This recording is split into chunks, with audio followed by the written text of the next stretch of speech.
सातवें चरण की शिक्षक बहाली की डुगडुगी बज गई है, क्योंकि नई शिक्षक नियुक्ति नियमावली पर बिहार कैबिनेट की मोहर लग गई है। जी हाँ, बड़ी खबर हम आपको लगातार दे रहे हैं। इसके पहले हमने आपको बताया कि क्या कुछ है खास, और उसके बाद नई शिक्षक नियुक्ति नियमावली में क्या है। इसके पहले वाले पार्ट में हमने आपको बताया था कि नई शिक्षक नियुक्ति नियमावली में क्या क्या प्रावधान किए गए हैं, लेकिन अब हम आपको नियुक्ति की प्रक्रिया बताने जा रहे हैं। जी हाँ, मेरे हाथ में फिर से एक बार नई शिक्षक नियुक्ति नियमावली जो है ये है मेरे साथ, और नई शिक्षक नियुक्ति नियमावली में क्या कुछ खास है हम आपको ये बताने की कोशिश कर रहे हैं और समझाने की कोशिश कर रहे हैं कि आखिर जो अब नई शिक्षक नियुक्ति होगी, जो सातवें चरण की शिक्षक बहाली होगी, उसमें क्या कुछ नियम कानून होंगे। क्योंकि अब नई नियुक्ति नियमावली आ गई है और नई नियुक्ति नियमावली के बाद अब सरकार सातवें चरण के लिए नोटिफिकेशन जारी करेगी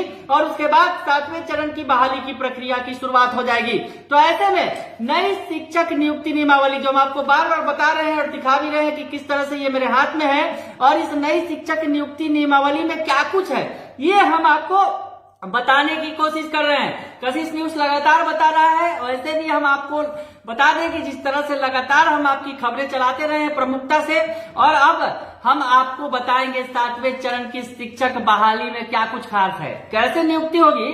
तो सबसे पहले हम बता दें आरक्षण का क्या प्रावधान है, उसके बाद नियुक्ति की प्रक्रिया की चर्चा करेंगे। जो मेरे पास जो नियुक्ति नियमावली है उसके मुताबिक राज्य सरकार के अधीन सीधी नियुक्ति में सामान्य प्रशासन विभाग के द्वारा लागू आरक्षण का प्रावधान प्रभावी होगा।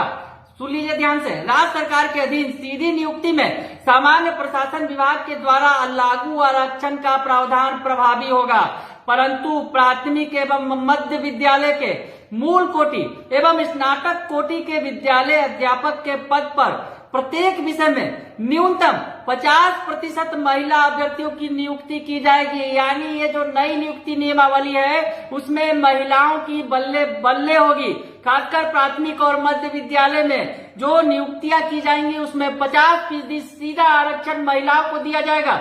ये बड़ी खबर है। उसके अलावा आपको बताएं कि विषम संख्या रहने पर अंतिम पद महिला अभ्यर्थियों के लिए चिन्हित किया जाएगा।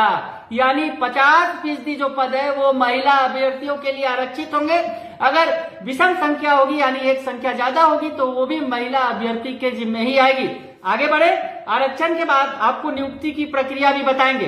तो आरक्षण में दूसरा जो पॉइंट है उसमें बताया गया है प्राथमिक एवं मध्य विद्यालय के मूल कोटि एवं स्नातक कोटि के विद्यालय अध्यापक के लिए विषयवार आरक्षण रोस्टर का संधारण समेकित रूप से जिला स्तर पर किया जाएगा। इसी प्रकार माध्यमिक एवं उच्च माध्यमिक विद्यालय के विद्यालय अध्यापक के लिए विषयवार आरक्षण रोस्टर का अलग अलग संधारण जिला स्तर पर किया जाएगा। यानी अब जो तमाम काम जिला स्तर पे होंगे, आपको ये हम बार बार बताते रहे हैं कि जिला इकाई जो है अब वही शिक्षकों की बहाली करेगी। जो तमाम नीचे की इकाइयां हैं वो खत्म हो जाएंगी पंचायत स्तर पर, और या फिर निगम स्तर पर जो बहाली होती है या फिर नगर निगम लेवल पर जो बहाली होती है, तमाम बहालियां वो स्तर खत्म हो जाएगा और जिला स्तर पर एक ही बहाली होगी। आपको बताएं कि विद्यालय अध्यापक का आरक्षण समाशोधन से संबंधित कार्य जिला पदाधिकारी के द्वारा किया जाएगा। यानी जिला पदाधिकारी सीधे सीधे जो है शिक्षक नियुक्ति नियमावली में शिक्षक नियुक्ति जो सातवें चरण की होगी उसमें महत्वपूर्ण भूमिका होगी जिला पदाधिकारी की। इस नियमावली के प्रवृत्त होने के बाद प्रथम समव्यवहार में विद्यालय अध्यापक के पद पर नियुक्ति होती हुई आरक्षण बिंदु 1 से रोस्टर प्रारंभ होगा।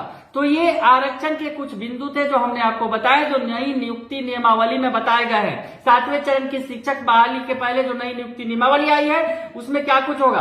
अब नियुक्ति की प्रक्रिया आपको बता दें कि कैसे नियुक्ति की जाएगी। शिक्षा विभाग के द्वारा विद्यालय अध्यापक के पद पर सीधी नियुक्ति होती। जिला स्तर पर रिक्त पदों की गणना कर रोस्टर क्लियरेंस के साथ आरक्षण कोटिवार अधियाचना आवश्यकता अनुसार आयोग को भेजी जाएगी। यानी आपको बताएं जो आयोग का गठन किया जाएगा, जो शिक्षक बहाली के लिए आयोग जो है सीधे सीधे वो बहाली होगी, तो आयोग को रिक्ति भेजी जाएगी तमाम जिलों से। सीधी भर्ती हेतु प्राप्त अधियाचना के आलोक में आयोग रिक्तियों की संख्या विज्ञापित करेगा। आयोग द्वारा विज्ञापित आवेदन पत्र में विद्यालय अध्यापक अभ्यर्थी द्वारा योग्यता से संबंधित स्वघोषणा के आधार पर उनकी उम्मीदवारी का मूल्यांकन किया जाएगा।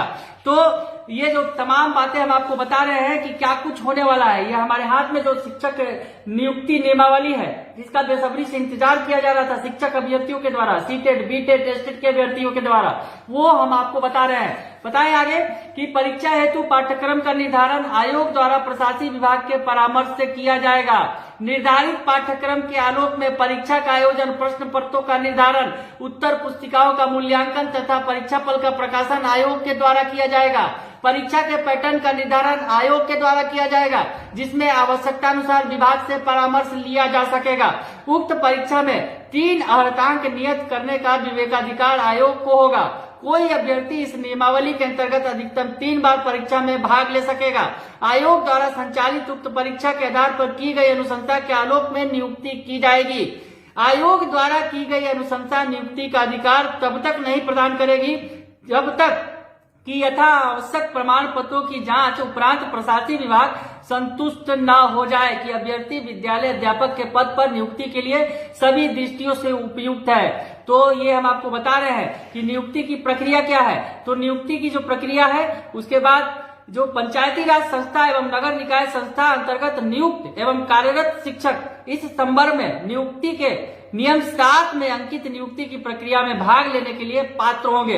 इस संबंध में आवश्यकता अनुसार प्रक्रिया का निर्धारण राज्य सरकार के द्वारा अलग से किया जा सकेगा। तो हम आपको ये बता रहे हैं और क्या कुछ है जो खास है नई नियुक्ति नियमावली में ये बता रहे हैं। तो ये बड़ी खबर हम आपको लगातार दे रहे हैं। फिलहाल इस वीडियो में इतना ही, आगे हम आपको अभी और भी बहुत कुछ बातें बताएंगे नई शिक्षक नियुक्ति नियमावली में क्या कुछ है और इसका जो फायदा है। दरअसल अब अगले वीडियो में हम आपको बताएंगे ट्रांसफर पोस्टिंग की जो पॉलिसी है उसका फायदा किस तरह से शिक्षकों को मिलेगा।